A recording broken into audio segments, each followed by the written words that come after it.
Assalamualaikum warahmatullahi wabarakatuh.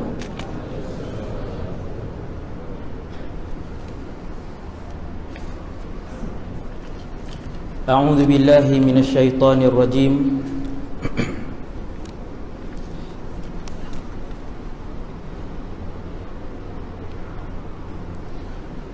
Bismillahirrahmanirrahim.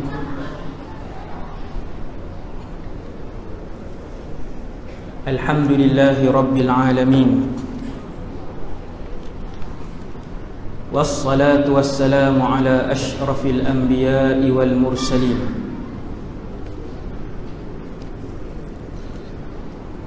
Sayyidina wa habibina wa syafi'ina wa qurrati a'yunina wa maulana Muhammad ibn Abdillahil amin.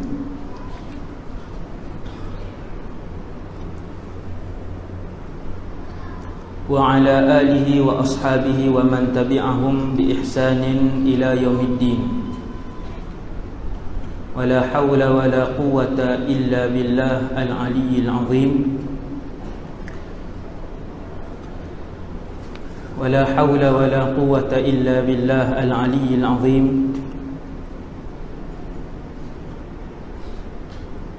Wala haula wala quwwata illa billah al-aliyyil azim. Amma ba'd. Pertama sekali, nawaitul i'tikaf fi hadzal masjid sunnatan lillahi ta'ala. Radina billahi rabba, kami semua redha Allah Tuhan kami. Wa bil islami dina, kami semua redha Islam cara hidup kami.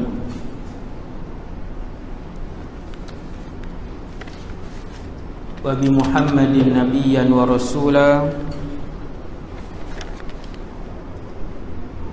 dan kami juga redha bahawa Muhammad sallallahu alaihi wasallam seorang nabi dan rasul.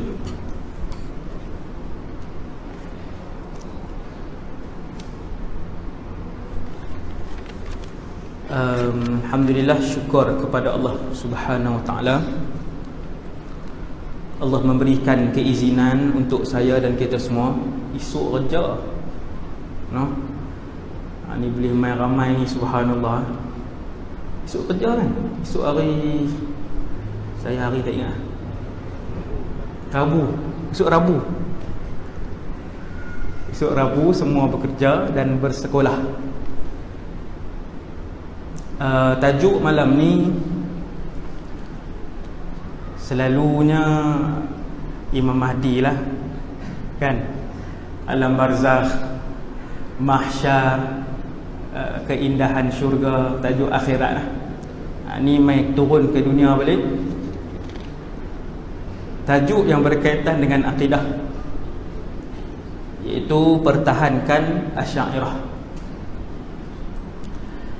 Tuan-tuan, kalau sembahyang berjihad 1000 tahun, kemudian solat 1000 tahun, mati dalam keadaan bawa akidah yang sesat dan songsang, maka 1000 tahun berjihad fi sabilillah dan 1000 tahun solat itu ditolak mentah-mentah.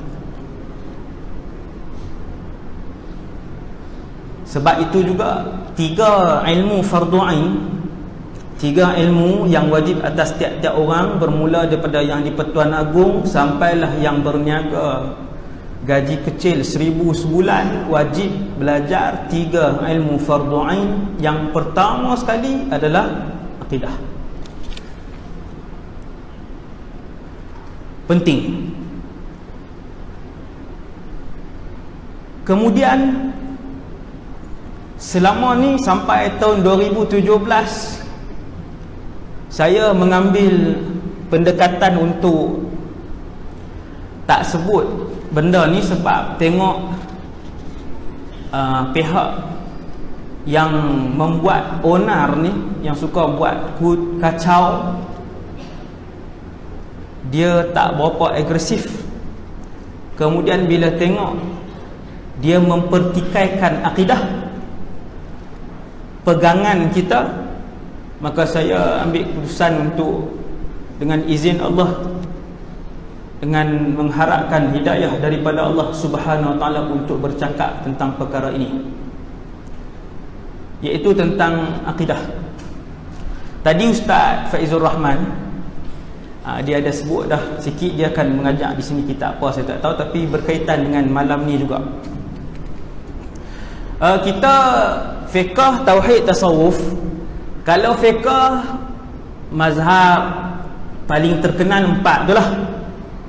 Dalam masjid ni tanyalah siapa pun mazhab fiqh, mazhab apa, insya-Allah semua orang boleh jawab. Ada 4. Kita Syafi'i, mazhab Syafi'iyah, al-madhhabus Syafi'i.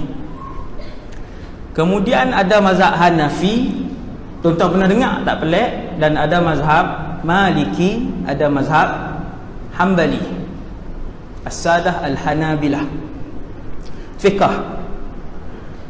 Kalau tasawuf ni, antara kitab yang paling besar, ulama yang paling banyak rujukan tentang tasawuf yang kita guna bukan di Nusantara sahaja, bahkan di negara Arab, paling banyak kita berpegang dengan kitab tasawuf Al-Imam Al-Ghazali ataupun Al-Imam Junaid. Tasawuf. Kemudian akidah kita kan ada 3 fardu ain, ada 3: fiqh, tauhid, tasawuf. Tauhid tu akidah lah. Akidah kita mazhab apa? Yang ni orang tak nak sebut ataupun jarang. Kalau belajar pondok, dia pernah dengar, dia tahu dia akidah mazhab siapa. Dan kalau dia mengaji, dia belajar mendalam sikit, dia akan tahulah benda ni. Jadi ahlu sunnah wal jamaah, orang Islam yang ada di atas dunia ni, bermazhab dengan 2 mazhab yang paling besar, iaitu Asy'ariyah dan Maturidiyah. Itulah 2 mazhab akidah yang paling besar.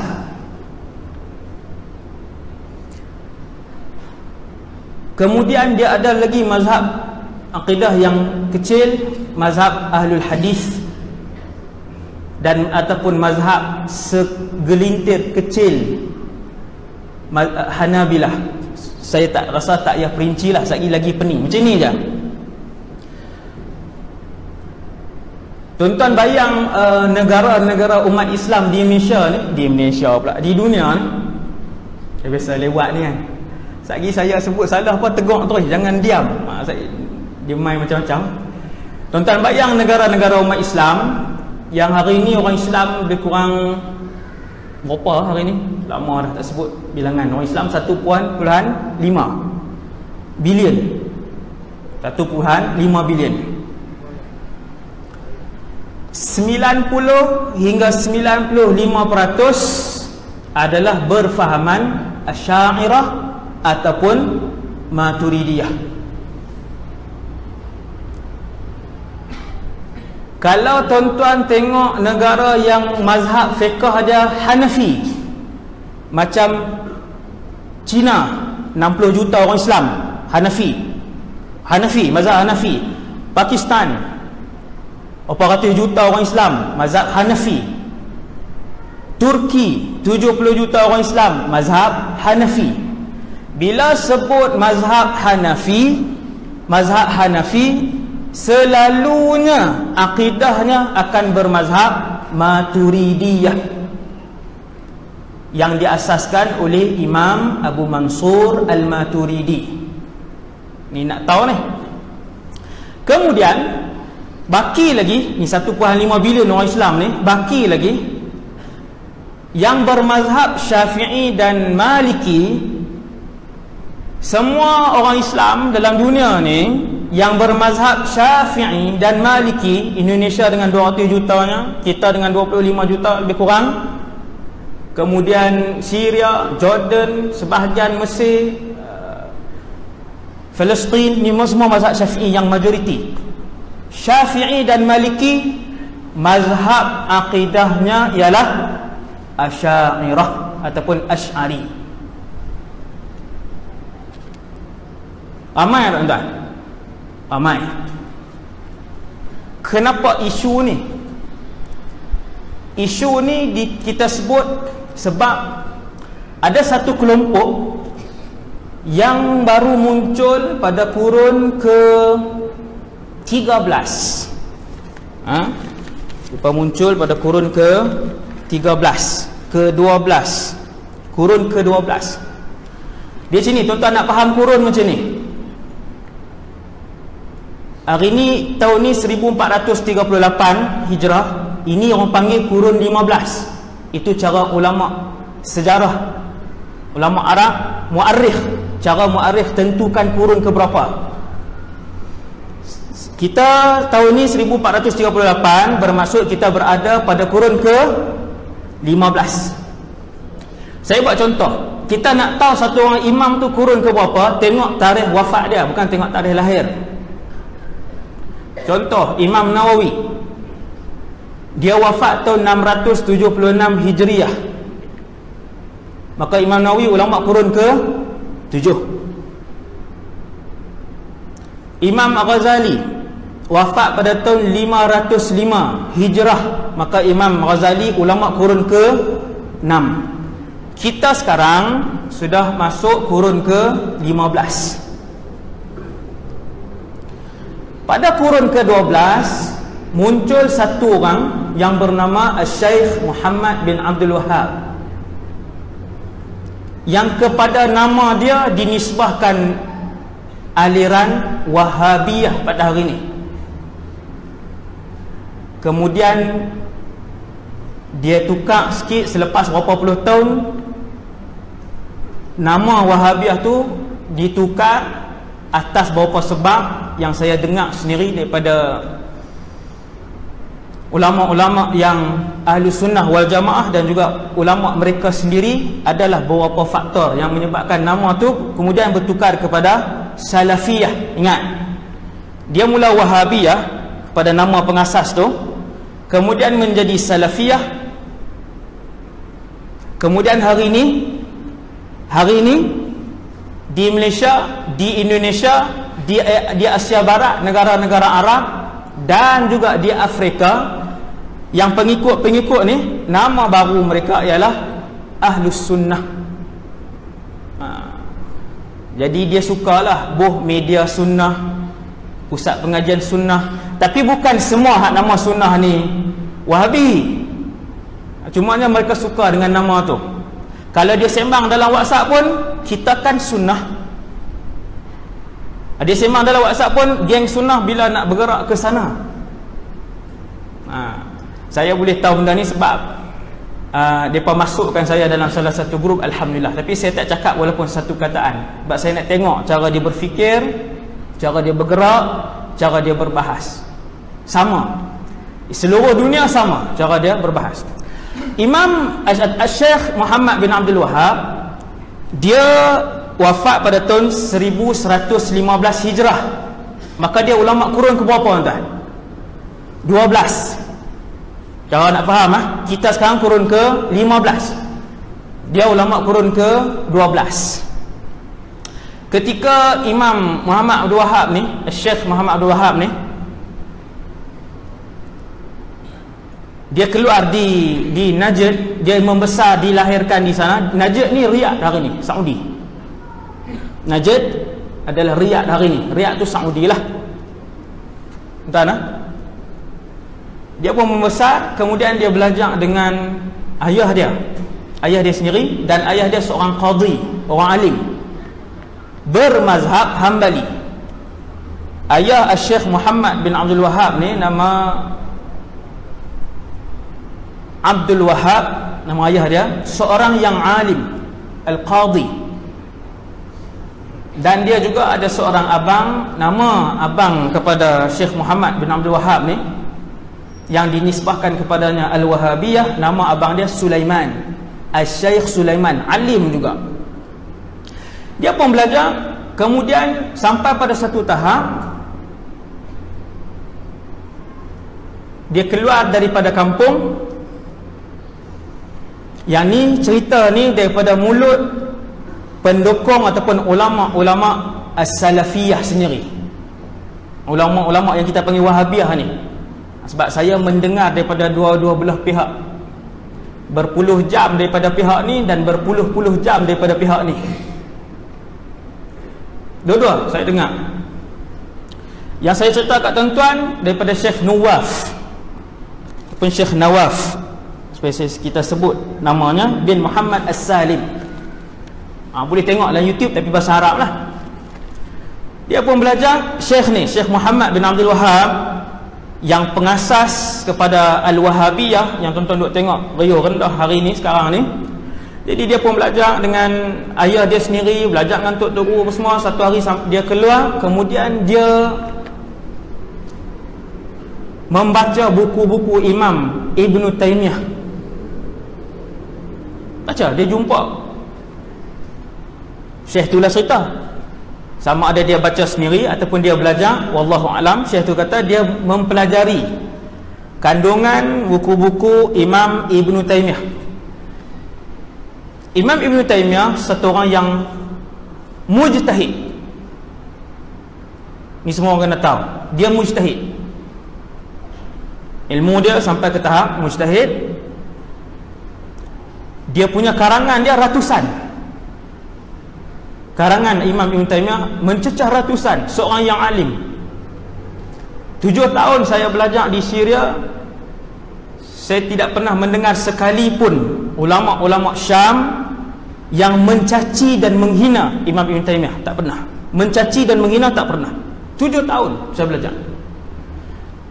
Sebahagian daripada ulama Syam dah belajar tauhid, maka dia akan sebutkan beberapa kesalahan yang dilakukan oleh Imam Ibn Taymiyah yang melanggari ijma'. Ada lebih kurang 60 kesalahan besar, melanggari ijma'. Antaranya ijma' kesepakatan ulama' dalam perkara furu' akidah, dan sebahagian lagi dalam perkara usul iaitu akidah, dan yang sebahagian lagi dalam perkara furu' fiqh. Jadi Imam Ibn Taymiyah ni dia ada satu sudut dalam kehidupan dia, dalam berfatwa dia, yang mana pandangan-pandangan Al-Imam Ibn Taymiyah bercanggahan sepenuhnya dengan ijma' para ulama. Okey. Dan yang kedua, di dalam buku-buku karangan Al-Imam Ibn Taymiyah, Al-Imam Ibn Taymiyah banyak dan mudah menyebutkan perkataan kafir, bid'ah dan dibunuh. 3 kataan ni. Ratusan tempat dalam kitab-kitab Imam Ibn Taymiyah, yakfur, dia jadi kufur, yartad, dia menjadi murtad, yuqtal, dia mesti dibunuh. Dalam kitab dia banyak ratusan. Antaranya, sesiapa yang menjaharkan sebelum semayang, usalli, sebut usalli, yuqtal, maka dia dibunuh. Itu satu contoh. Dan ada ratusan yang lain. Ada berapa? Ada ratusan yang lain. Syekh Muhammad bin Abdul Wahab, setelah dia belajar dengan tuan-tuan guru, termasuk ayahnya sendiri, seorang yang alim mazhab Hambali, yang mu'tadil, yang tidak ekstrim, kemudian dia keluar, dia pergi belajar kitab ni, dan kemudian dia balik, dia pulang membawa fikrah Imam Ibn Taymiyah ini ke perkampungannya, dan ditolak oleh majoriti ulama di kampung tersebut. Yang menolak pemikiran dia itu termasuklah ayahnya sendiri, dan juga termasuklah abang dia, yang kedua-duanya adalah orang alim dalam mazhab Hambali.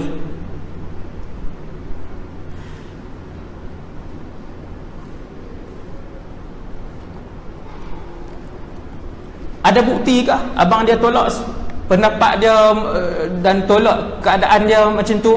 Majoriti ulama tolak dia, ada bukti.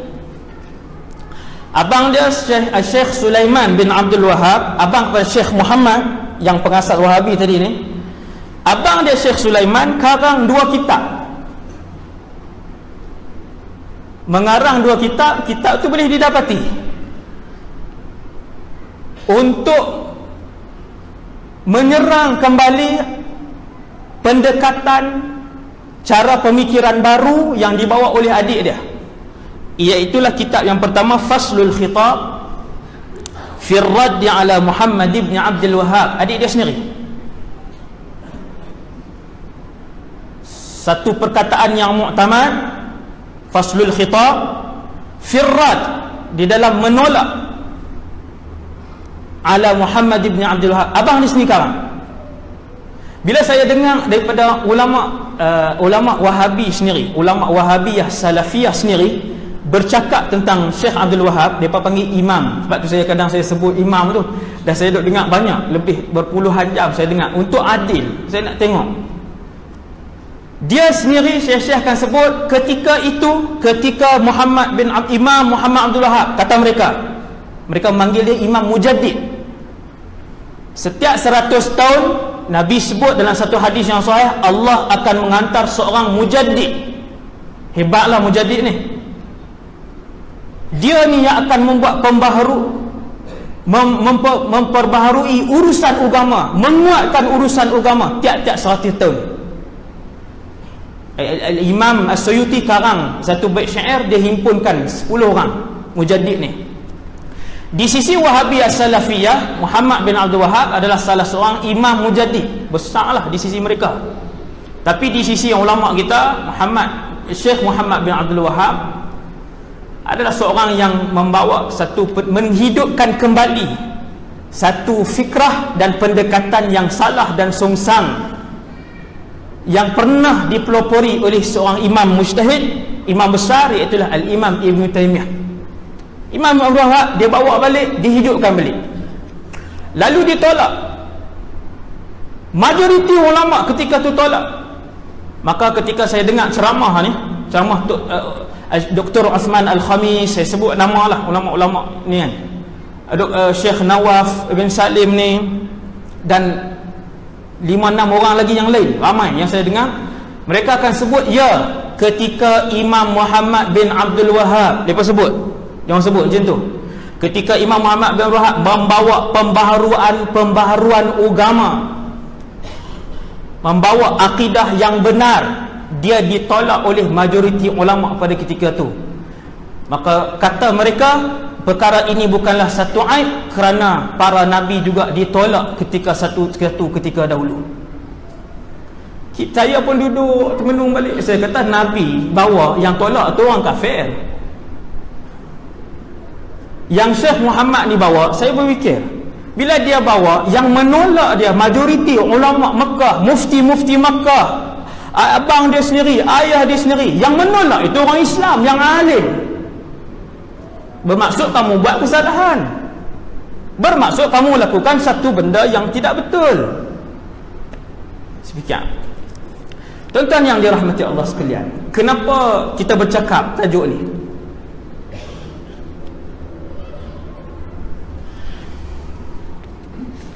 Dalam satu kitab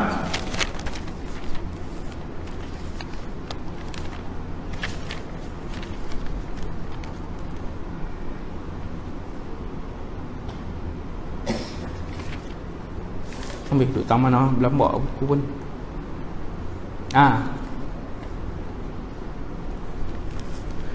Hari ni mereka mengarang kitab-kitab, lama dah lah, bukan hari ni, dah lama dah.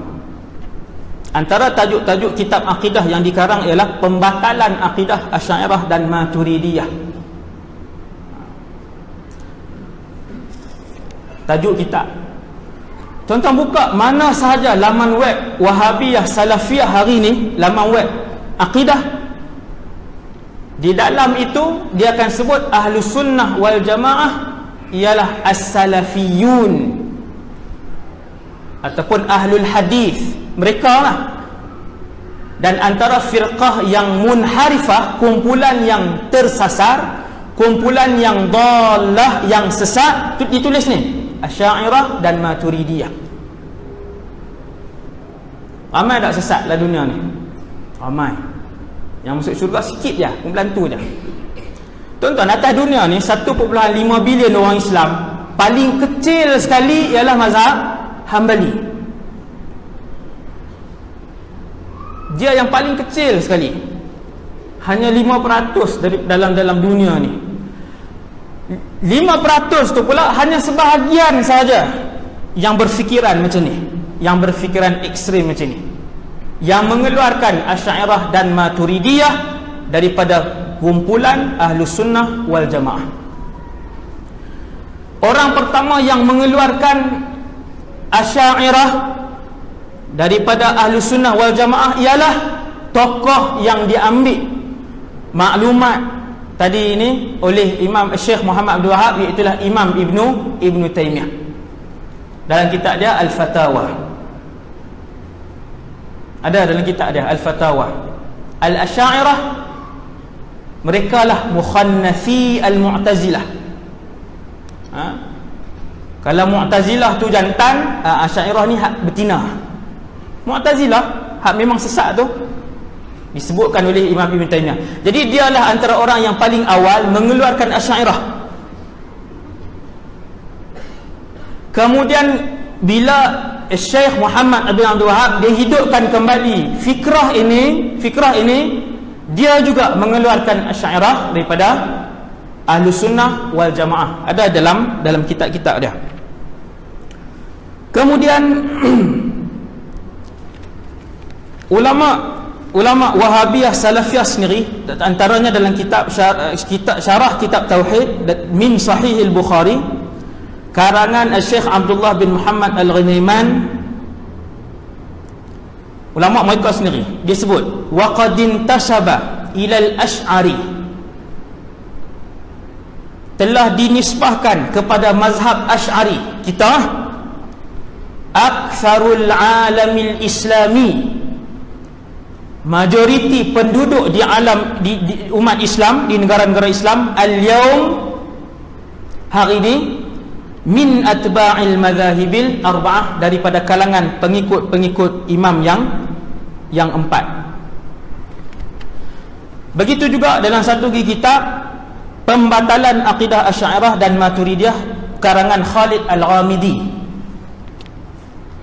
dia kata intisyaru hadzal madhab, berkembangnya mazhab Asy'ariyah ini hatta amma aktsara biladil muslimin, sehinggalah menyeliputi kebanyakan negara orang Islam, hatta la takadu tara hanafiyan illa maturidiyan, sehinggalah kata ulama ni, pengarang kitab ni yang bermazhab mereka, dia kata sehinggalah kamu melihat siapa-siapa saja yang bermazhab Hanafi dia mesti Maturidi, dan siapa-siapa saja yang bermazhab Syafi'i dan Maliki dia mesti Asy'ari. Dan kemudian menjadilah mazhab Ahlus Sunnah, mereka namakan juga diri mereka Ahlus Sunnah wassalaf, dan mazhab salaf maqsuran inda kathirin min haula, di kalangan mereka ini jadi kumpulan yang sedikit. Yang ni saya bacakan untuk bagi tahu bahawa ulama mereka sendiri yang menyebutkan bahawa kebanyakan dunia Islam hari ini penganut tauhid ataupun pengamal mazhab tauhid mereka dan kita adalah mazhab Asy'ariyah dan Maturidiyah. Kemudian bermula dengan Syekh Muhammad Abdul Wahab, kemudian kepada syekh-syekh yang seterusnya. Tuan-tuan boleh tengok mana-mana syekh yang berada di Saudi, kebanyakan mereka Syekh Ibn Baz, Syekh Albani, mereka mengeluarkan Asy'ariyah dan Maturidiyah daripada kelompok Ahlus Sunnah wal Jamaah. Kita bila perkara ni berlaku di luar, dulu waktu saya belajar 2001 sampai 2008 di Syria, saya dah tengok dia punya laman web ni. Bila saya tengok laman web ni, laman web Wahabiyah Salafiyah ni, dia tulis Ahlus Sunnah, dia pun tulis Ahlus Sunnah juga. Dia tengok ulama-ulama yang naung tu, kita kenal lah. Kemudian dia tulis di situ Ahlus Sunnah wal Jamaah ialah pengikut sekian mereka, dan terkeluar daripada kumpulan itu Ahlus Sunnah adalah Asy'ariyah dan Maturidiyah. Saya pun termenung, saya fikir balik, ramainya yang dikeluarkan daripada kumpulan yang Ahlus Sunnah ni. Dan ramainya, betapa ramainya umat Islam hari ini, dalam erti kata lain, yang disesatkan begitu saja oleh kelompok Wahabiyah Salafiyah ni. Bila balik ke Malaysia 2008, saya tengok benda tu tidaklah begitu subur. Dia tak ekstrim sangat. Dia duk kacau khutbah semayang sebelum Jumaat, selawat, dia duk kacau macam tu lah. Dia kacau ibadah orang Islam di Malaysia. Saya buat istilah kacau lah, kacau ibadat orang Islam. Kemudian masuk 2013,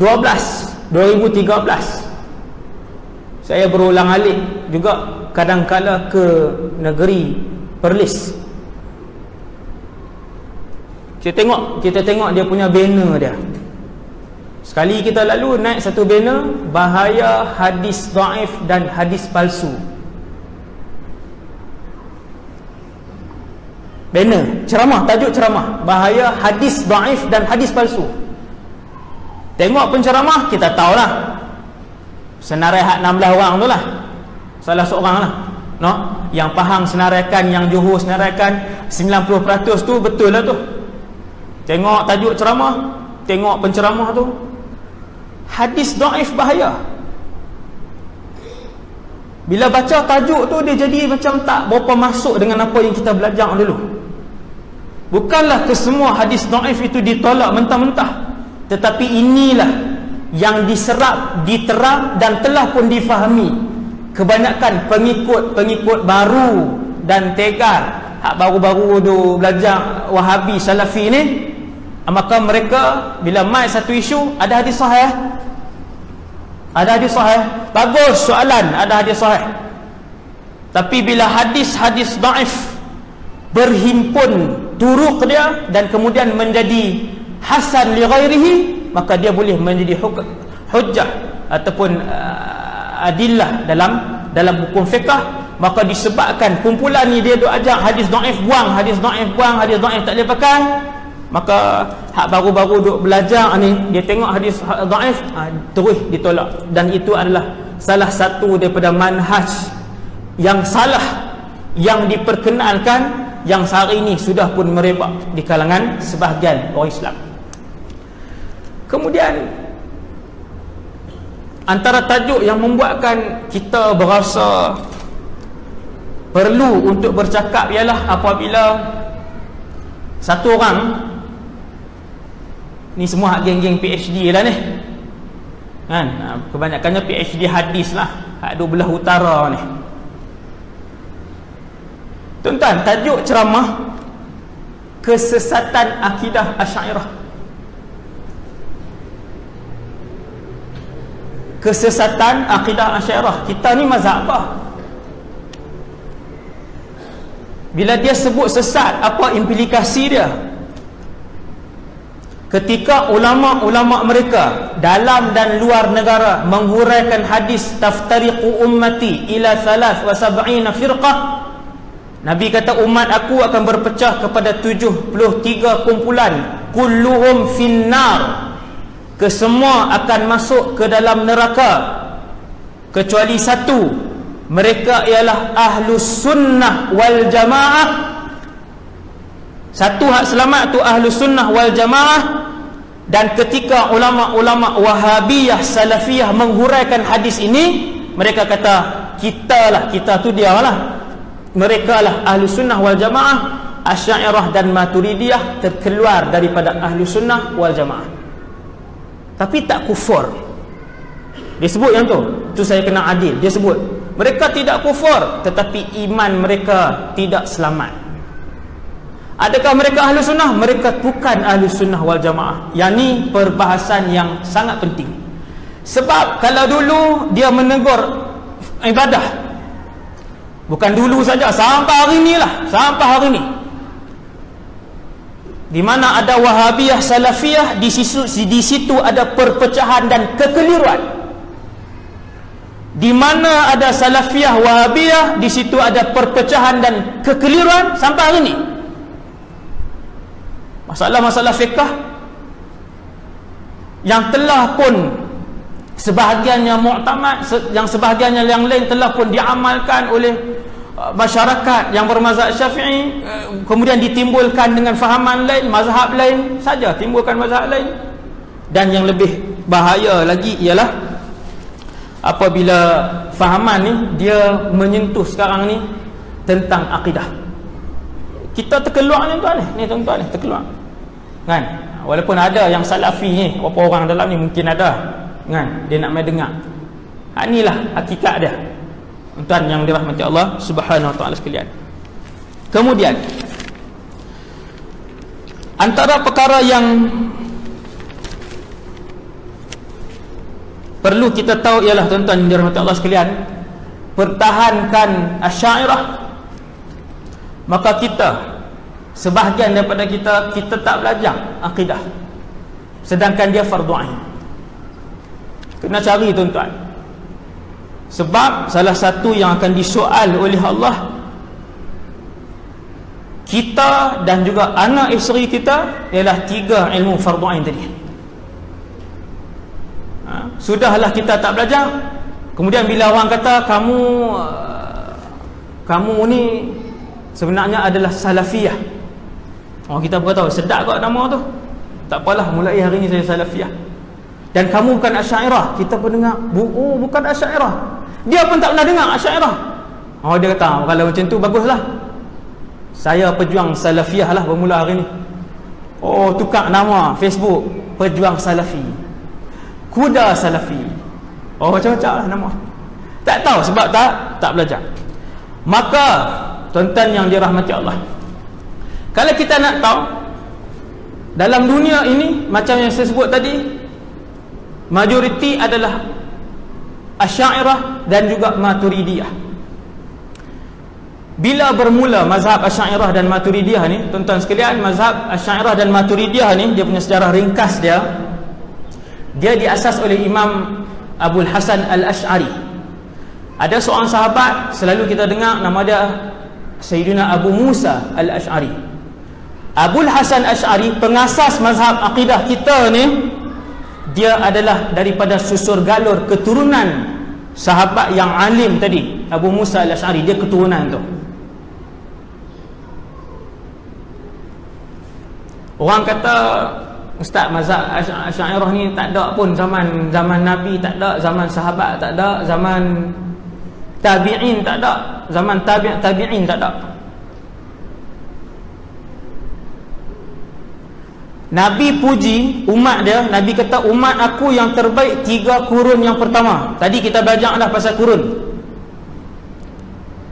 Apabila Nabi sebut dalam satu hadis yang sahih, khairun nasi qarni thumma alladhina yalunahum thumma alladhina yalunahum. Hadis ni sahih.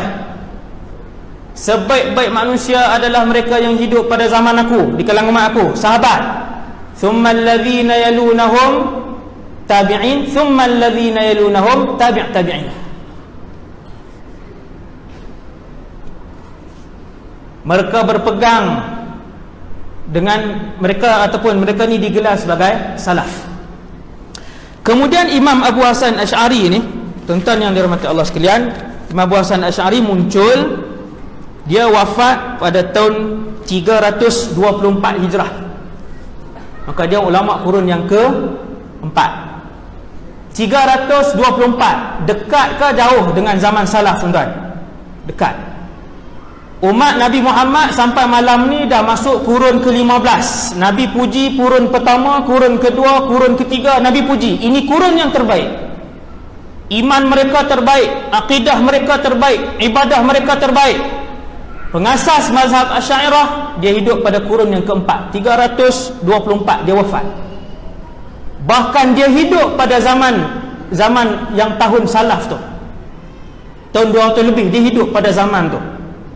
Sebab tu sebahagian sebut dia salaf, dan sebahagian sebut dia dah keluar daripada situ sikit. Tuan-tuan sekalian,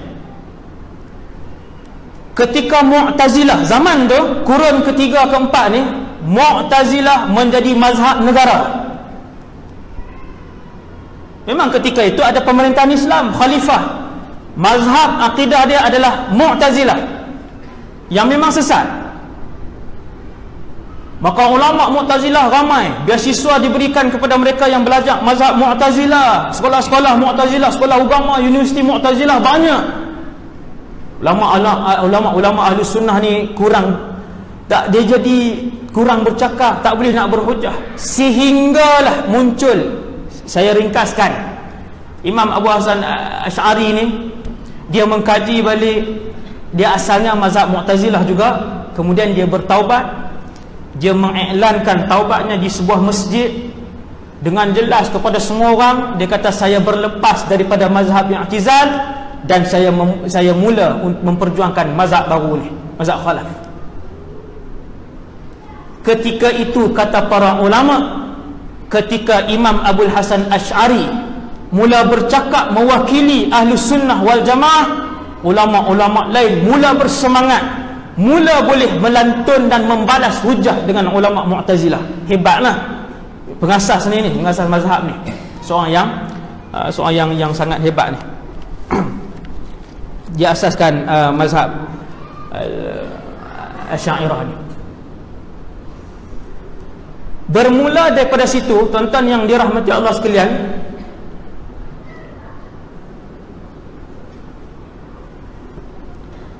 majoriti, bukan majoriti, kesemua bermula daripada kurun situ. Saya kira dengan tuan-tuan kurun 4, 5, kurun 6, kurun 7, kurun 8, kurun 9, sampai hari ni kurun ke 15. Kesemua ulama-ulama pada setiap 100 kurun, ulama daripada mazhab Malikiyah, ulama daripada mazhab Syafi'iyah, ulama daripada mazhab Hanafiyah, mazhab Hanafi, kesemuanya bermazhabkan Asy'ariyah ataupun Maturidiyah.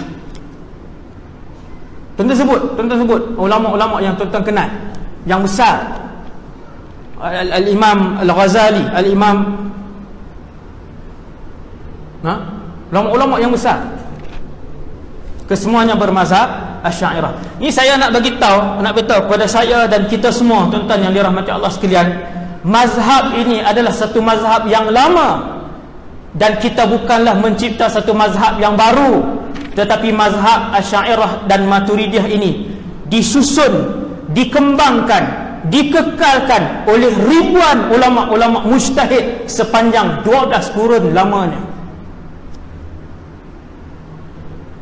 Tuan-tuan, setiap 100 tahun ada ulama-ulama hadis yang besar, yang boleh kita sebut imam kepada ulama hadis. Jenilah ulama hadis ni macam Imam Bukhari, Imam Muslim, Imam Ibnu Majah, Imam An-Nasa'i, Imam Ibnu Khuzaimah, Imam Al-Hakim, Imam Al-Khatib Al-Baghdadi, imam hadis yang besar ni, tuan-tuan yang dirahmati Allah SWT sekalian, lebih daripada separuh imam-imam hadis ini adalah bermazhab Syafi'i.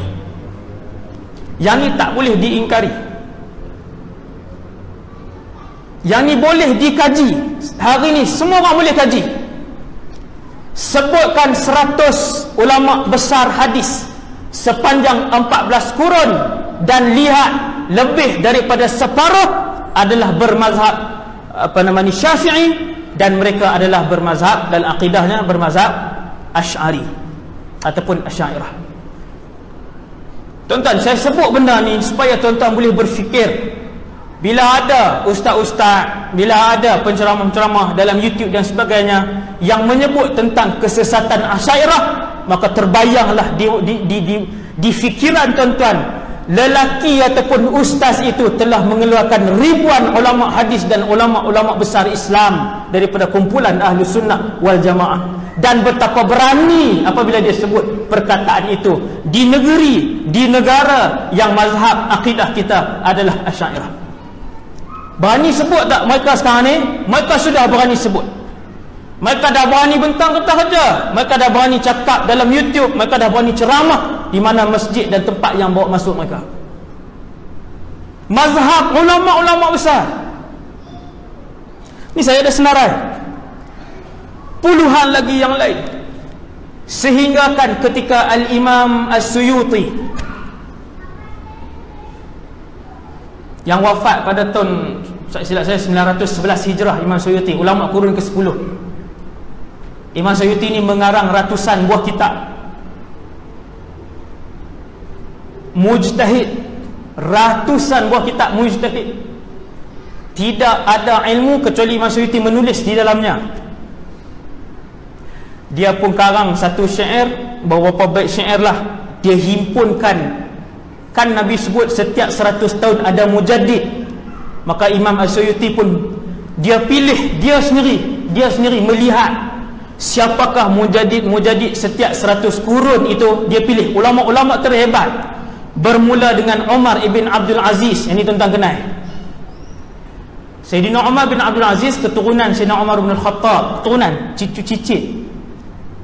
Dia digelar sebagai Khalifah Ar-Rashidin yang kelima. Bukan sahaja mahir berpolitik dan dalam bidang kepimpinan, dia juga ulama. Imam Suyuti kata yang pertama sekali mujaddid ialah Umar bin Abdul Aziz. Kemudian kurun yang seterusnya adalah Al-Imam Syafi'i. Kurun yang seterusnya Al-Imam Ibn Surayj. Kurun yang seterusnya Al-Imam Al-Baqillani. Kurun yang seterusnya Al-Imam Al-Ghazali. Kurun yang seterusnya Al-Imam Fakhruddin Ar-Razi. Kurun yang seterusnya Imam Ibn Daqiqil Aid. Dan kurun yang seterusnya Al-Imam Al-Bulqini. Tuan-tuan yang dirahmati Allah, ke-10 ini kesemuanya mazhab akidah mereka adalah Asy'ariyah. Kalau guna timbangan Wahabiyah, Salafiyah, semua ni keluar Ahli Sunnah, terkeluar. Dalam kitab Imam Ibn Taymiyah, Ahli Sunnah Asy'ariyah terkeluar daripada Ahli Sunnah. Dalam kitab Imam Ibn Qayyim, ni ulama mereka yang kedua yang tinggi, Asy'ariyah adalah terkeluar daripada Ahli Sunnah. Dan dalam kitab Imam Syekh Muhammad Abdul Wahab, Asy'ariyah juga terkeluar. Sampailah ke hari ini dalam kitab dan juga mulut-mulut ulama Wahabiyah, Salafiyah, dalam dan luar negara, Melayu ataupun Arab ataupun Afrika, mereka mengeluarkan Ahlu Sunnah wal Jamaah. Dan faham tak kenapa saya bercakap kan tentang perkara ni? Tuan, di sisi ulama-ulama hadis, tuan-tuan, ulama-ulama hadis, bila satu orang ni, saya cerita mudah bila satu orang ulama hadis ni dia jadi presiden zaman tu, tuan-tuan bayang, ulama hadis semua hebat-hebat, dia jadi presiden, maka dia akan mendapat gelaran Amirul Mukminin fil hadis. Bukan Amirul Mukminin khalifah ni, Amirul Mukminin fi ilmi hadis. Dia adalah Amirul Mukminin dalam ilmu hadis, menghafal ratusan ribu hadis, mengarang berbelas kitab hadis, menghafal ribuan nama perawi. Amirul Mukminin fil hadis. Tuan-tuan yang dirahmati Allah sekalian, hampir kesemuanya bermazhab Asy'ari.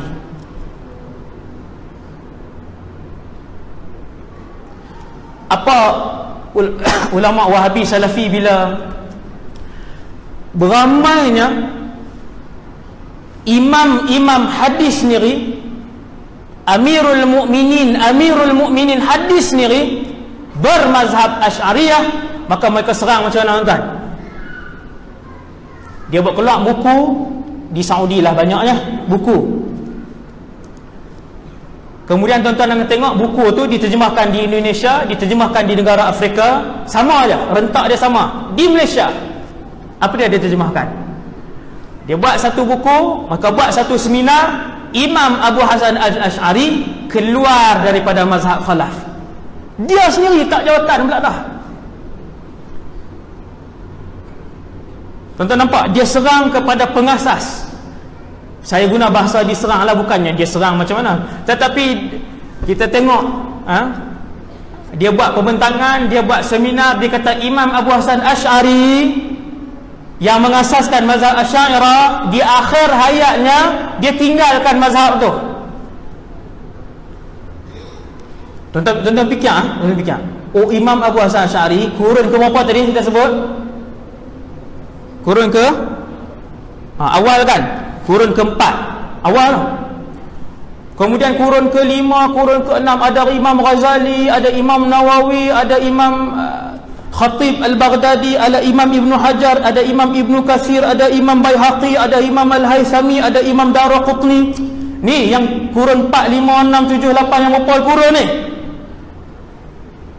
Apabila hari ni Wahabiyah, Salafiyah bagi tahu kepada kita seolah-olah nak ajak benda baru kat kita, sebenarnya imam kalian pun bertaubat daripada mazhab tu, dan mereka dia sendiri berundur daripada mazhab yang kedua dalam kehidupan dia.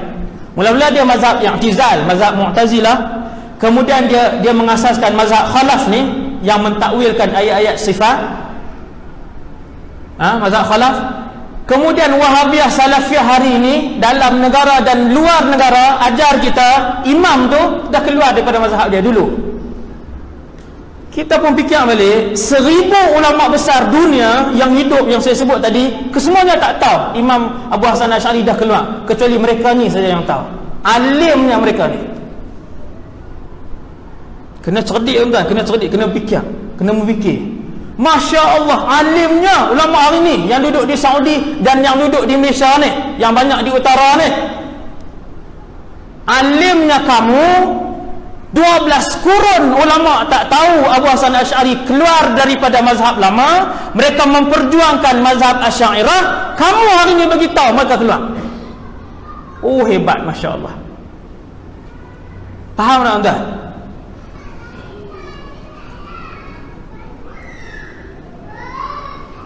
Sampailah hari ini, sampailah hari ini, ulama-ulama mereka masih menyebutkan perkara yang sama.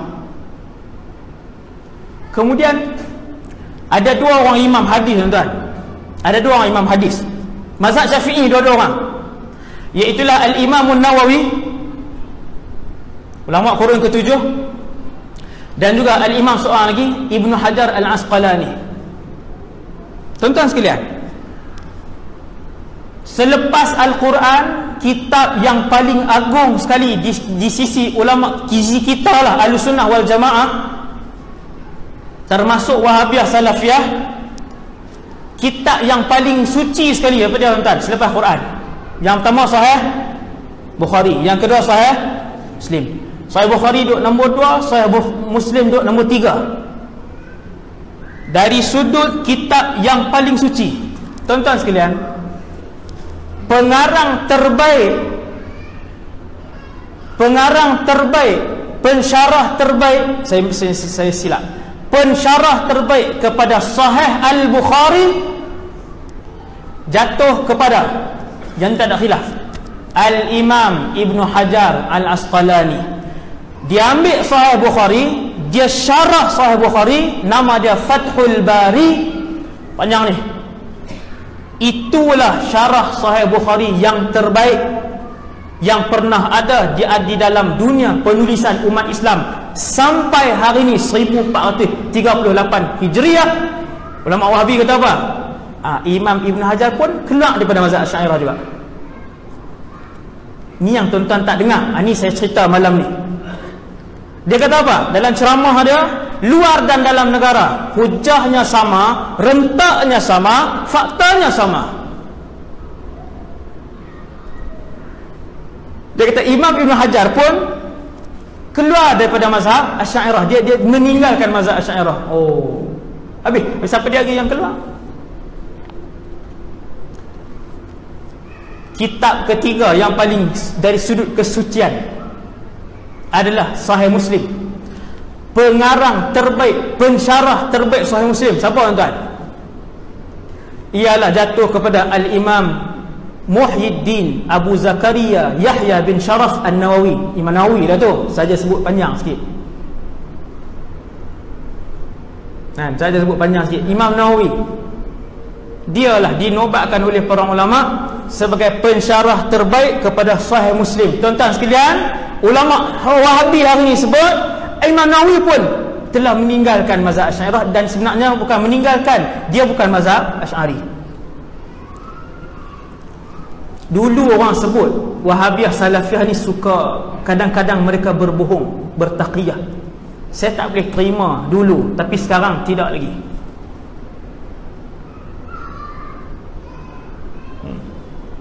Ada yang tengok ni kan?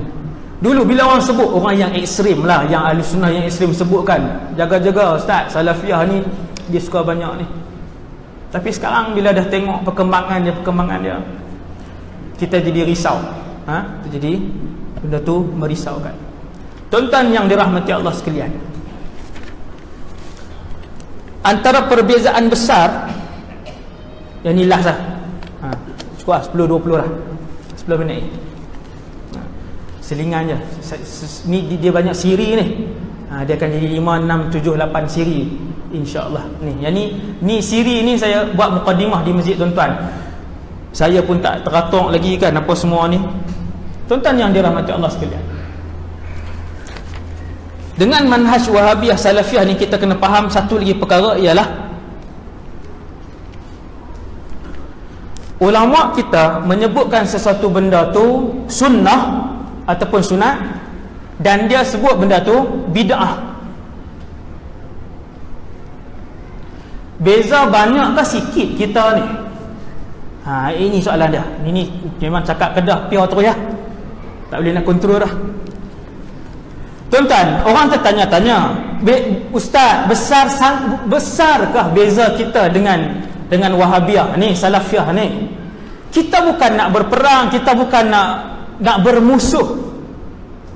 Tetapi ketika mana kita menunjukkan sesuatu tempat itu syurga, ulama-ulama dia kata itulah neraka. Beza ke tak beza? Beza lah tuan-tuan. Itu saya sebut dia punya ending dia. Ketika mana ulama kita mengatakan bahawa majlis memperingati Maulidur Rasul itu boleh mendapat pahala di dalamnya, ulama dia kata itu bid'ah yang keji. Ulama kita kata yang tu dapat pahala, ulama dia kata itu dapat dosa. Bermaksud ketika ulama kita menunjukkan itulah jalan untuk ke syurga, ulama dia kata itulah neraka. Ini yang terjadi apabila tidak ada persefahaman, apabila tidak berlapang dada dalam soal khilafiyah, soal perbezaan pendapat. Dia tak berlapang dada. Berbeza dengan aku, itu bid'ah. Itu bukan masalah khilafiyah. 1400 tahun, 1200 tahun ulama berbeza pendapat, menghormati di antara satu sama lain. Tak ada masalah.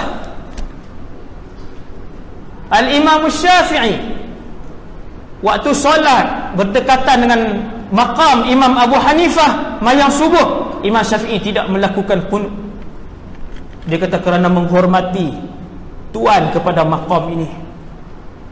Benda khilaf.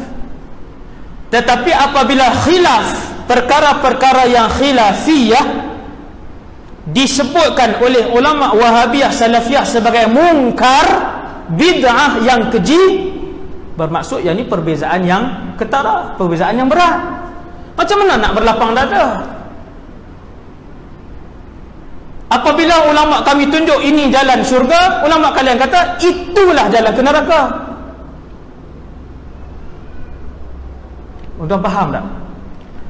Perbezaan menentukan sesuatu perkara, dan perkara ini sepanjang 12 kurun tidak dilakukan oleh ulama-ulama al-sunnah wal jamaah kecuali pada awal kurun ke-13 apabila Syekh Muhammad bin Al-Wahhab dia hidupkan balik ini fahaman yang keras ini, cara berfikir yang keras ini, yang selain daripada dia adalah bid'ah yang keji dan sesat. Jadi majoriti ulama lawan dia. Banyaklah yang saya bawa di sini senarai mufti-mufti ketika itu yang bermazhab Hambali, yang bermazhab Syafi'i, yang berada di Mekah dan juga di semenanjung tanah Arab, yang tidak setuju dan rad menentang kembali Syekh Muhammad bin Abdul Wahhab. Jadi yang tu permasalahan bid'ah yang apa nama ni perlu kita faham. Bila kita tanya bid'ah ni macam mana? Dia kata bid'ah ni adalah perkara ibadah yang tidak pernah dilakukan pada zaman Rasulullah. Kan tuan-tuan dengar hujah tu. Kenapa tak boleh buat benda ni? Benda tu tak pernah dibuat oleh Rasulullah, tak pernah dibuat oleh salafus soleh, tak pernah dibuat oleh tabi'in, tabi'in. Adakah semua yang tidak dilakukan oleh Rasulullah itu bid'ah? Adakah semua yang tidak dilakukan oleh Rasulullah itu bid'ah? Imam kita jawab. Imam-imam kita ramai, ribuan ulama-ulama mujtahid. Imam kita jawab, kalaulah guna kaedah itu, maka Abu Hurairah adalah orang pertama yang boleh dihimbankan masuk ke dalam neraka jahanam. Kerana Abu Hurairah melakukan satu ibadah yang tidak pernah dibuat oleh Rasulullah, iaitulah solat sunat wudu. Tuan-tuan, Nabi naik dalam peristiwa Isra', masuk syurga. Antara benda yang Nabi saksikan ialah mendengar tapak kaki Bilal. Subhanallah. Bila Nabi turun, Nabi kata, la as'alanna Bilal, aku akan tanya Bilal apa yang dia buat sampai macam tu sekali Allah memuliakan dia. Tuan-tuan kena faham, Sayyidina Bilal semayang 5 waktu, solat 5 waktu, puasa Ramadan tak tinggal, semua dia buat. Cuma Nabi nak tahu apa ni, apa yang unik yang Bilal buat. Bila panggil Bilal, Bilal kata, setiap kali aku berwuduk ataupun mandi, aku tidak akan tinggalkan solat sunat 2 rakaat. Dan solat sunat wuduk itu tidak pernah diajarkan oleh Rasulullah sallallahu alaihi wasallam. Nabi tak nak ajar. Yang kedua,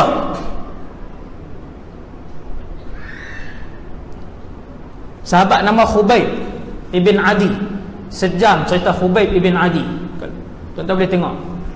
Seorang sahabat nama Khubayb ibn Adi ditangkap, dibawa ke Tan'im, Mekah.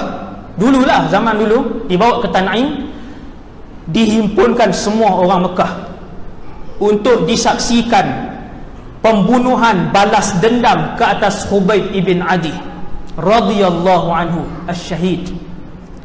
Diikat. Kemudian sebelum dibunuh Khubayb ibn Adi, Khubayb minta kepada pemimpin besar Quraisy ketika itu, Utbah, Syaibah, apa nama ni, Abu Jahal, kalau tak silap saya lah, saya takut ada yang dah mati waktu tu. Tuan-tuan sekalian, dia minta izin daripada pemimpin sahabat ni, dia minta izin untuk solat sunat 2 rakaat sebelum dihukumkan mati. Dia pun semayang 2 rakaat. Kemudian dia pun dibunuh, dipotong anggota badannya satu persatu, potong tangan. Dan dialah, kata para sahabat, manusia pertama di kalangan umat Rasulullah yang melakukan solat sunat 2 rakaat sebelum dibunuh dan tidak pernah diajar oleh Rasulullah. Bid'ah ke tidak? Nabi tak nak ajak, sahabat buat. Seorang sahabat ni yang terakhir, 10.30 dah, cukuplah. Nanti kita sambung siri yang kedua di masjid lain lah. Tuan-tuan tengok rakaman lah, InsyaAllah. Tuan-tuan sekalian, yang ketiga, seorang sahabat setiap kali dia semayang, hadis ni dalam Bukhari, yang saya beritahu tak sah, semua hadis sahih. Hadis yang ketiga ni riwayat Imam Bukhari. Sahabat ni dia solat, habis baca Fatihah, dia akan baca qul huwallahu ahad. Habis qul huwallah, dia akan baca surah. Kemudian naik rakaat kedua, dia akan baca Fatihah, kemudian dia baca qul huwallah, kemudian dia baca surah. Setiap kali solat. Bid'ah ni, bid'ah yang keji, masuk neraka, bid'ah dalalah. Nabi tak buat. Sahabat bawa dia pergi jumpa Nabi. Bila mai depan Nabi, Nabi tanya, apa yang kamu buat? Dia kata, ya Rasulullah, selepas Fatihah saya akan baca surah Al-Ikhlas, kemudian baru saya baca surah lain. Begitulah yang saya buat pada rakaat yang kedua. Nabi kata, kenapa kamu buat demikian? Dia kata, ya Rasulullah, inni uhibbuha. Ya Rasulullah, aku menyukainya, mencintainya, menyukai surah Al-Fatihah. Maka Nabi pun kata, hubbuka iyyaha adkhalakal jannah. Cinta dan suka kamu kepada surah itu akan membuatkan kamu dimasukkan oleh Allah ke dalam syurga.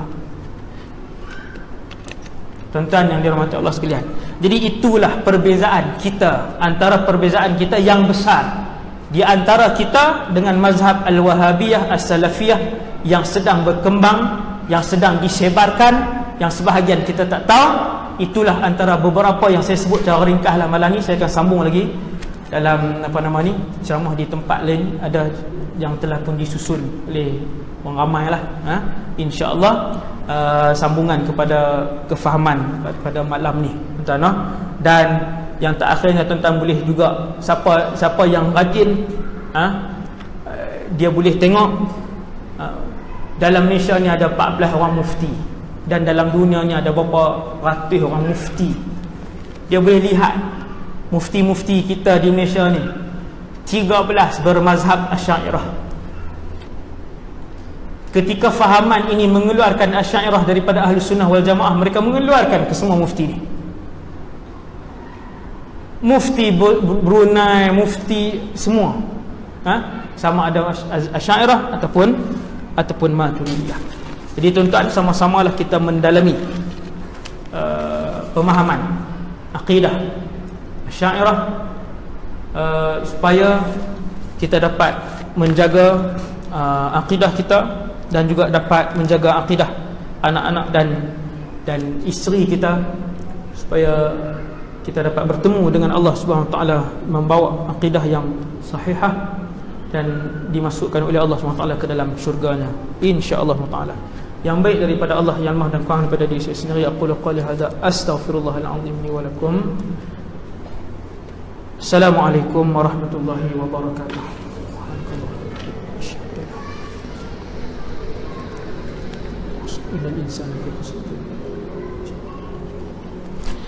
Bismillahirrahmanirrahim. Alhamdulillahirabbil alamin.